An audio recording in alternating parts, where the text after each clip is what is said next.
जय भीम साथियों।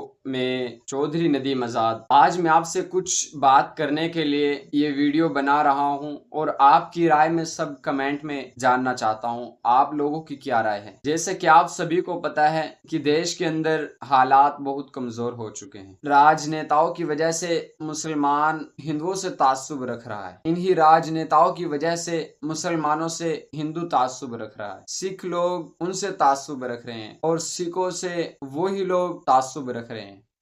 यानी कि धर्म के नाम पर लड़ रहे हैं एक दूसरे से। मैं किसी की आस्था को ठेस नहीं पहुंचाना चाहता।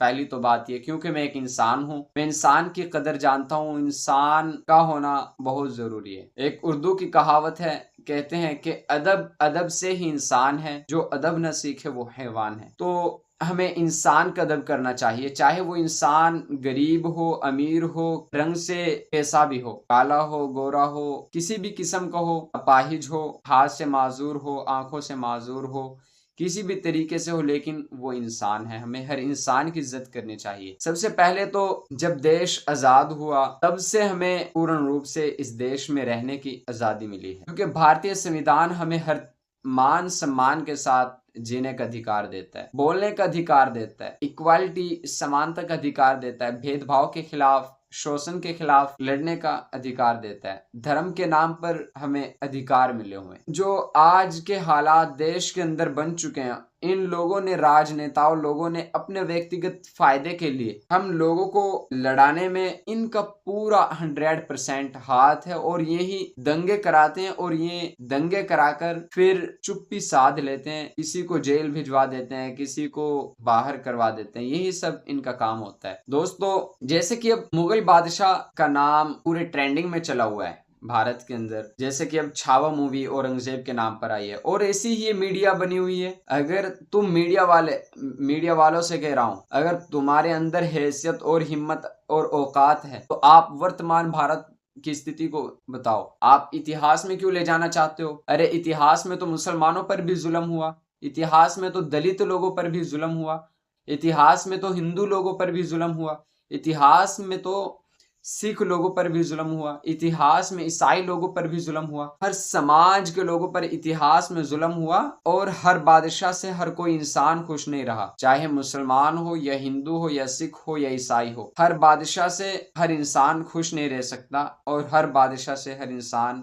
दुखी नहीं रह सकता, क्योंकि जैसे कि आज के भारत में मुसलमान मोदी को चाहते हैं और कुछ मुसलमान मोदी को नहीं चाहते, मोदी की विचारधारा को देख करके, और कुछ हिंदू मोदी को चाहते हैं और कुछ हिंदू मोदी को नहीं चाहते। सिख लोग मोदी को चाहते हैं और कुछ सिख लोग मोदी को नहीं चाहते। मेरा कहने का असल मकसद ये है, हर बादशाह से हर इंसान को फायदा नहीं होता और हर इंसान को नुकसान नहीं होता। दोस्तों, इतिहास में हर समाज के लोगों पर, हर धर्म के लोगों पर अत्याचार हुआ, ये बात तो आप लोगों को माननी पड़ेगी, चाहे वो हिंदू हो या मुसलमान हो या सिख हो या ईसाई हो, क्योंकि हमें अपने भारत को बचाना है। हमारा भारत आज इतनी कमजोर हालत में जा पहुंचा है, बहुत कमजोर हालत में। दोस्तों, सबसे पहले तो हमें इतिहास के भारत को याद रखना है। हमें इतिहास इसलिए याद रखना है कि हमें इस तरीके से कमजोर करके लड़ाया गया और लड़ाकर हमारी नस्ल कुशी कराएगी भारतवासियों की। सिर्फ हमें इतिहास इसलिए याद रखना है, लेकिन हमें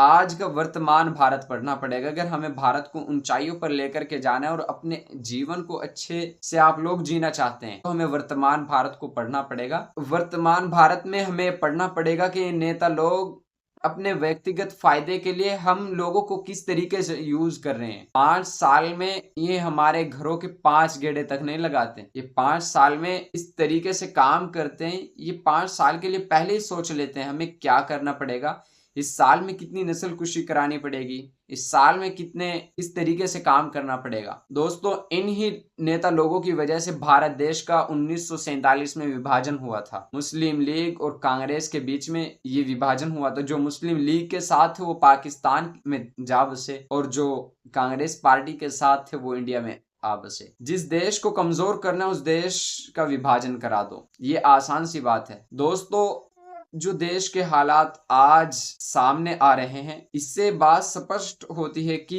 3 नेशन थ्योरी ना चली हुई हो हमारे देश के अंदर। पहली तो बात मैं उम्मीद करता हूं कि हमारे देश का विभाजन नहीं होगा और ना हम होने देंगे। हम इतनी हिम्मत रखते हैं क्योंकि सरफरोशी की तमन्ना अब हमारे दिल में है। सरफरोशी की तमन्ना अब हमारे दिल में है। देखना है जोर बाजुए कातिल में कितना है। दोस्तों, जैसे कि मुगल बादशाह को लेकर, औरंगजेब बादशाह को लेकर के विवाद चला हुआ है। औरंगजेब का इतिहास पूरा पढ़ना पड़ेगा। अगर आप सच्चाई को पसंद करते हो तो आपको सच बोलना पड़ेगा। अगर आप एक कट्टरता होने के कारण सच को भी झूठ बोल रहे हो और झूठ को भी सच बोल रहे हो, इससे कोई फायदा नहीं होने वाला है। मैं आपसे एक आसान सी बात कह रहा हूं, इन लोगों ने 21वीं सदी में औरंगजेब को फिर से जिंदा कर दिया। औरंगजेब को आज के वक्त में नहीं जानना चाहिए, क्योंकि जिन लोगों की वजह से दंगे होते हैं, जिन लोगों की वजह से किसी की आस्था को ठेस पहुंचता है, आप उन लोगों को क्यों सामने लेकर के आते हो। मिसाल के तौर पे अगर हमें किसी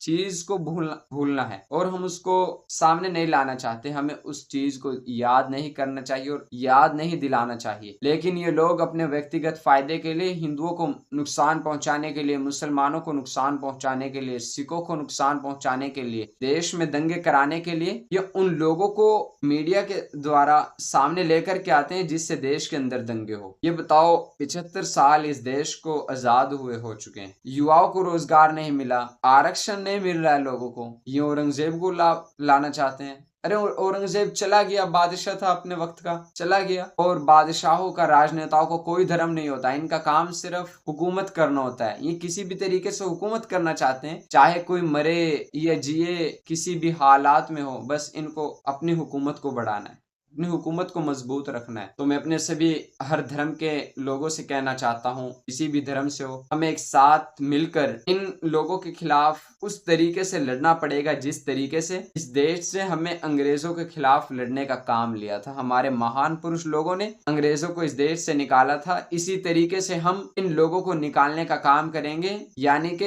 इन लोगों की विचारधारा को खत्म करेंगे। जो इनकी विचारधारा है, मुसलमानों को लड़ाना चाहते हैं हिंदुओं के साथ, हिंदुओं को लड़ाना चाहते हैं सिखों के साथ, यानी कि धर्म में लड़ाई कराना चाहते हैं। दोस्तों, हमें इस बात का परहेज रखना चाहिए और हमें अपने भारत को मजबूत बनाने के लिए हमें सांप्रदायिकता को खत्म करना पड़ेगा और इन राजनेताओं की अकल को ठिकाना लगाना पड़ेगा। दूसरी बात यह है दोस्तों, जो लोग ये कहते हैं कि ये देश सिर्फ एक ही समुदाय के लोगों का है, यानी कि हिंदू लोगों का है, मैं उन सबसे कहना चाहता हूं, जो लोग बार बार कहते हैं कि 52 कंट्री मुसलमानों की, आप वहां पे चल जाओ, इन मुसलमानों को 52 कंट्री में भेज दो। अरे तुम्हारे बाप की है 52 कंट्री? अगर तुम्हारे बाप की हो, अगर तुम वहां पे गए हो तो बताओ, मिला है तुम्हें कभी वीजा 52 कंट्री में जाने के लिए? अगर तुम्हें वीजा मिला है तो बताओ, जाकर के दिखाओ, वहां पे बस करके दिखाओ, पता लग जाएगा। ये देश हमारा था, हमारा है और रहेगा, हम कहीं नहीं जाने वाले। पहली तो बात ये, क्योंकि इस देश में मुसलमानों ने बराबर की लड़ाई लड़ी है। इस देश को मजबूत करने के लिए मुसलमान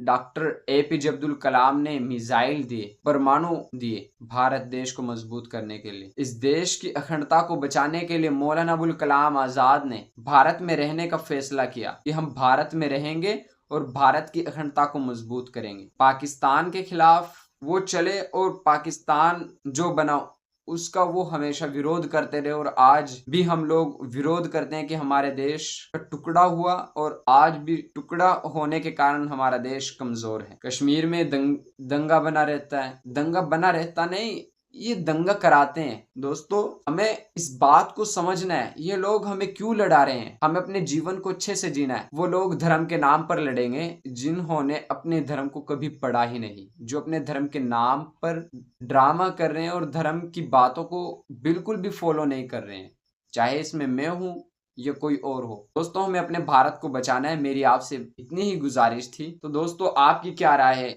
मुझे इस वीडियो में जरूर बताना और इस वीडियो को जरूर शेयर करना। और एक बात और, हमें वर्तमान भारत को पढ़ना है और हमें इंसानियत को जिंदा रखना है। इंसानियत में हमें इस बात को याद रखना है, मुसलमान धर्म में भी इंसान है, सिख धर्म में भी इंसान है, हिंदू धर्म में भी इंसान है। हमें हर महिलाओं की इज्जत करनी चाहिए, हर महान बड़े लोगों की इज्जत करनी चाहिए। कहते हैं ना, उर्दू में एक कहावत है कि अदब अदब से ही इंसान है, जो अदब न सीखे वो हैवान है। तो हमें इंसान का अदब करना चाहिए। सबसे बड़ा धर्म इंसानियत का होता है, तो हमें इंसानियत को बचाना है। अगर हम इंसानियत को बचाएंगे तो हमारा भारत आसानी से बच जाएगा, हमारे भारत में दंगे नहीं होंगे और हम एक दूसरे के खिलाफ कभी नहीं लड़ेंगे। अगर हम मजबूत होंगे तो हमें लोग लड़ाने की कोशिश तो करेंगे, पर इनकी सोच विचारधारा काम नहीं करेगी। लोग फिर खामोश होकर बैठ जाएंगे, फिर हमारा भारत तरक्कियों पर जाएगा। सोने की चिड़िया, इस देश में अंग्रेज काम करने के लिए आएंगे फिर से दोबारा, और फिर हम उन अंग्रेजों को सबक सिखाएंगे कि ये वही भारत है जिसे सोने की चिड़िया कहा जाता था, और आज भी ये सोने की चिड़िया बन चुकी है। दोस्तों, मुझे कमेंट में अपनी राय जरूर दे। अगर कोई गलती हुई हो मुझे जरूर एहसास कराना मेरी गलती का। आज के लिए सिर्फ इतना ही। मिलता हूँ जल्द ही अगली इसी वीडियो में। तब तक के लिए खुदा हाफिज। जय भारत, जय संविधान, जय समाज, जय संगठित।